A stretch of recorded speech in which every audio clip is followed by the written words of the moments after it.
सांख्यिकीमध्ये माहितीचं योग्य सादरीकरण करणारा आलेख काढणं हे अतिशय महत्त्वाचं असतं. आता मागच्या इयत्तांमध्ये आपण जोड स्तंभालेख कसा काढायचा ते शिकलो. सामग्रीमधल्या माहितीची तुलना करण्यासाठी जोड स्तंभालेख हा अतिशय उपयुक्त ठरतो हे आपण शिकलो. आता आज आपण विभाजित स्तंभालेख या प्रकाराचा स्तंभालेख कसा काढायचा हे शिकणार आहोत आणि त्याचा अभ्यास करणार आहोत. याचाही उपयोग सामग्रीतील माहितीची तुलना करण्यासाठी आपल्याला होतो. आता विभाजित स्तंभालेख कसा काढायचा हे आपण आज समजून घेऊया. ठीक आहे? हो, चालेल. आता त्यासाठी ही सारणी पहा. एका शाळेतली मुलं आणि मुली यांची संख्या या सारणीत दिली आहे. आता या माहितीच्या आधारे विभाजित स्तंभालेख कसा काढायचा ते आपण बघूया. आता पहिल्यांदा आपण आलेख कागदावर एक्स अक्ष आणि वाय अक्ष काढू आणि त्याच्या छेदनबिंदूला ओ हे नाव देऊ. आता दोन विभाजित स्तंभालेखांमधलं अंतर समान ठेवून एक्स अक्षावरती इयत्ता दाखवूया.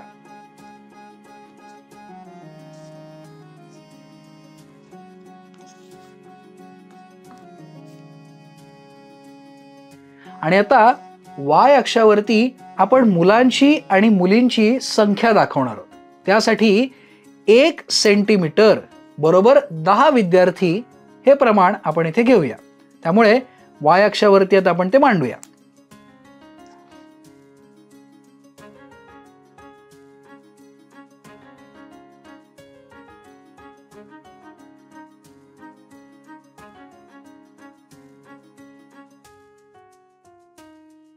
ठीक आहे. आता प्रत्येक इयत्तेत एकूण विद्यार्थी किती आहेत ते आपण मोजूया. इयत्ता पहिलीमध्ये 60 मुलं 65 मुली हे 125 विद्यार्थी आहेत. इयत्ता दुसरीमध्ये 62 आणि 68 एकूण 130 विद्यार्थी आहेत. इयत्ता तिसरीमध्ये 65 मुलं 65 मुली 130 विद्यार्थी आहेत. इयत्ता चौथीमध्ये 65 मुलं 67 मुली म्हणजे 132 विद्यार्थी आहेत.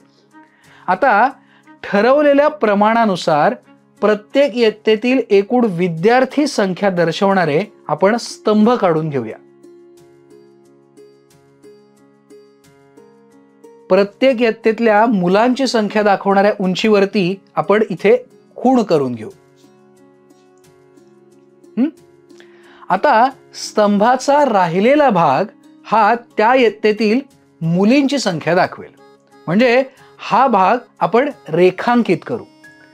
स्तंभाचे 2 भाग दाखवण्यासाठी तुम्ही कुठलाही दुसरा पर्याय वापरू शकता. म्हणजे उदाहरणार्थ आलेख कागदावर प्रमाणाबरोबर कोणता भाग दाखवण्यासाठी कोणतं चिन्ह दाखवलंय हे लिहिणं आवश्यक आहे.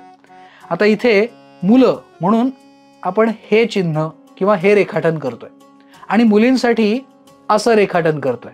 त्यामुळे हे इथे लिहिणं अतिशय महत्वाचं आहे. आता हे लिहून झालं आणि आपला आलेख पूर्ण झालाय. समजलंय ना? हो, समजलं. शाबास, मस्त. आता पुढची एक मी माहिती देतो. त्या माहितीवरून विभाजित स्तंभालेख तुम्हाला काढायचा आहे. चालेल? चालेल. चला, माहिती अशी आहे. आदर्श विद्यालयातल्या इयत्ता 5वी ते 8वीच्या विद्यार्थ्यांनी शाळेच्या बागेत लावलेल्या रोपांची संख्या पुढच्या सारणीमध्ये दिलेली आहे. त्याप्रमाणे तुम्हाला विभाजित स्तंभालेख काढायचा आहे. ठीक आहे? हो दादा. हा, सुरुवात कर. पहिले एक्स आणि वाय अक्ष काढूया. त्यावर आरंभ बिंदू ओ काढूया. प्रमाण वाय अक्षावर 1 सेंटीमीटर बरोबर 10 झाडे.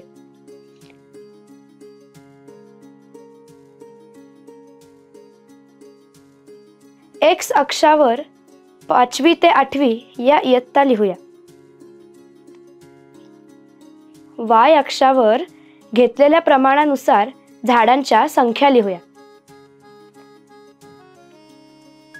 या सारणीनुसार एकूण झाडांची सांख्यिकी संख्या दर्शवणारा एक स्तंभ प्रमाणानुसार काढूयात. प्रत्येक इयत्तेतील विद्यार्थ्यांनी लावलेल्या फुलझाडाची संख्या दाखवणारा भाग या खुणेने दाखवूया. स्तंभाचा राहिलेला भाग फळझाडांची संख्या दाखवतो. हा भाग या खुणेने दाखवूया. आपण आलेख काढूया. 5वी फुलझाडे 10, 6वी फुलझाडे 15, 7वी फुलझाडे 20 आणि 8वी फुलझाडे 20. 5वी फळझाडे 20, 6वी फळझाडे 30, 7वी फळझाडे 25, 8वी फळझाडे 40. दादा, हा बघ स्तंभालेख. अरे वा, मस्त, शाबास, तुम्हाला व्यवस्थित जमलंय. आता उदाहरणार्थ हा हा हा आणखीन एक आलेख मी तुम्हाला दाखवतोय. आता या विभाजित स्तंभालेखाचं व्यवस्थित निरीक्षण करा. याच्या आधारे मी तुम्हाला प्रश्न विचारणार आहे, त्याची उत्तरं तुम्हाला द्यायची आहेत. ठीक आहे, चला निरीक्षण करून घ्या व्यवस्थित. मुळात एका गावातल्या ग्रामपंचायत निवडणुकीमध्ये जे मतदान झालं त्या 5 मतदान केंद्रांवर किती किती मतदान झालं त्या माहितीच्या आधारे हा विभाजित स्तंभालेख काढलेला आहे. व्यवस्थित पाहिलाय तुम्ही? हो. चला आता मी प्रश्न विचारतो. पहिला प्रश्न आहे, कोणत्या मतदान केंद्रावर मतदान केलेल्या स्त्री मतदार आणि पुरुष मतदार यांची संख्या समान आहे ते सांगा बरं. मतदान केंद्र क्रमांक 2 या मतदान केंद्रावर स्त्री व पुरुष या मतदारांची संख्या प्रत्येकी 900 आहे. अगदी बरोबर, बरोबर. चला आता दुसरा प्रश्न, कोणत्या मतदान केंद्रावर मतदान केलेल्या स्त्री मतदारांची संख्या मतदान केलेल्या पुरुष मतदारांच्या संख्येपेक्षा कमी आहे? मतदान केंद्र क्रमांक 3 वर मतदान केलेल्या स्त्री मतदारांची संख्या 800 आहे, तर मतदान केलेल्या पुरुष मतदारांची संख्या 900 आहे. अगदी बरोबर, शाबास.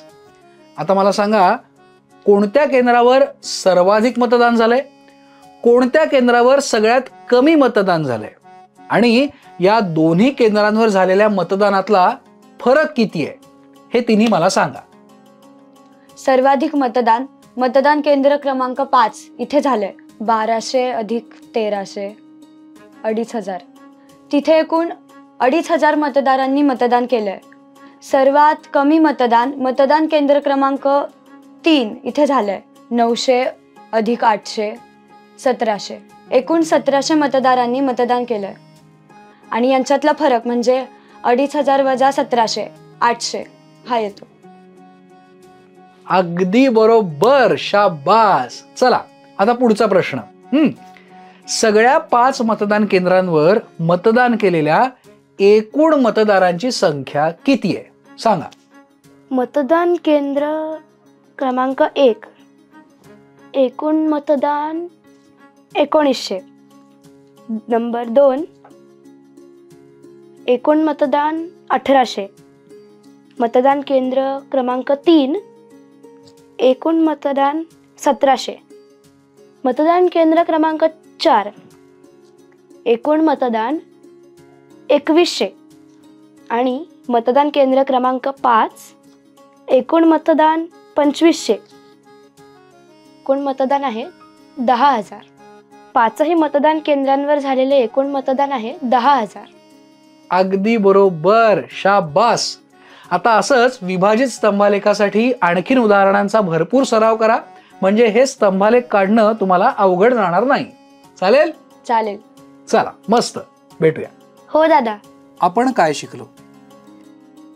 सामग्रीतील माहितीची तुलना करण्यासाठी जोड स्तंभालेख उपयुक्त ठरतात. सामग्रीतील माहितीची तुलना करण्यासाठी विभाजित स्तंभालेख हे उपयुक्त असतात. विभाजित स्तंभालेख काढणं आणि त्यांचं वाचन करणं हे आपण शिकलो. स्वाध्याय. नीरजनी 5 क्रिकेट कसोटी सामन्यांच्या एका मालिकेत प्रत्येक सामन्यात 2 डावांमध्ये किती धावा केल्या याची माहिती खालील सारणीत दिली आहे. या माहितीवरून विभाजित स्तंभालेख काढा. सामना आणि डाव पहिल्या डावातील धावा आणि दुसऱ्या डावातील धावा. पहिल्या सामन्यात 45 आणि 67, दुसऱ्या सामन्यात 102 आणि 55, तिसऱ्या सामन्यात 80 आणि 132, चौथ्या सामन्यात 30 आणि 150, पाचव्या सामन्यात 83 आणि 56. या माहितीच्या आधारे या कसोटी मालिकेत नीरजनी काढलेल्या धावांची सरासरी काढा. एका विद्यालयातील इयत्ता 5वी ते 8वी मधील किती विद्यार्थी शाळेत येताना सायकलनी किंवा पायी चालत किंवा स्कूल बसनी येतात ही माहिती या विभाजित स्तंभालेखात दिली आहे. आलेखाचं निरीक्षण करा आणि पुढील प्रश्नांची उत्तरं लिहा. इयत्ता 5वी ते 8वी मिळून एकूण किती विद्यार्थी पायी चालत शाळेत येतात? सायकलने शाळेत येणारे एकूण किती विद्यार्थी आहेत? स्कूल बसची सुविधा एकूण किती विद्यार्थी वापरतात? पायी शाळेत येणारे विद्यार्थी कोणत्या इयत्तेत सर्वाधिक आहेत?